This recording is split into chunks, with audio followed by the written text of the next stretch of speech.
దివాళీ రోజు మేము శ్మశానానికి వెళ్ళాము.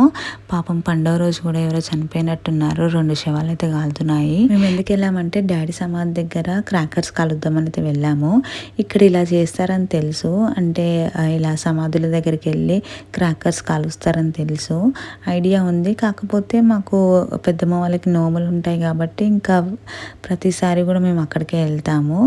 ఈసారి పెద్దమ్మ వాళ్ళకి సుష్టి వచ్చింది కాబట్టి ఇంకా పండగ లేదనేసి ఇక్కడే ఉన్నామన్నమాట. సరే ఇంకా ఉన్నాం కదా అనేసి వెళ్దాం అనేసి అయితే వచ్చాము అందరము. మమ్మీ ఏమో అత్తమ్మ వాళ్ళ ఇంటికి వెళ్ళింది, అక్కడ పండగ చేస్తున్నారంటే అక్కడికి వెళ్ళింది. ఇంకా మేమే ఉన్నాము. సో ఇంకా వెళ్ళామన్నమాట. కొంచెం బాధగా ఉంది, కొంచెం హ్యాపీగా ఉంది.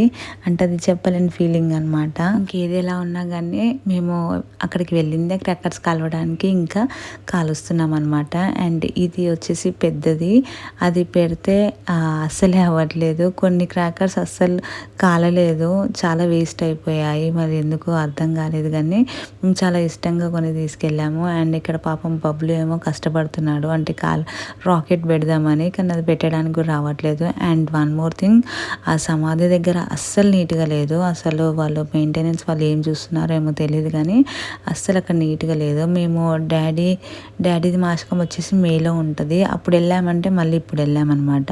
ఇంక ఈసారి అయితే మొత్తం అక్కడ నీట్గా చేయించేసి టైల్స్ వేపిద్దాం అనుకుంటున్నాము.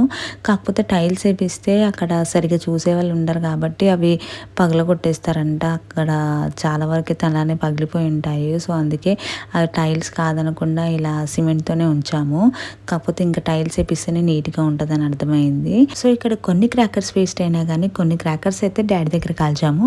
మరి ఇంకొన్ని క్రాకర్స్ ఇంకొకరి దగ్గర అయితే కాలవాలి. అది ఎక్కడ కాల్చాము అనేది నెక్స్ట్ వీడియోలో చెప్తాను.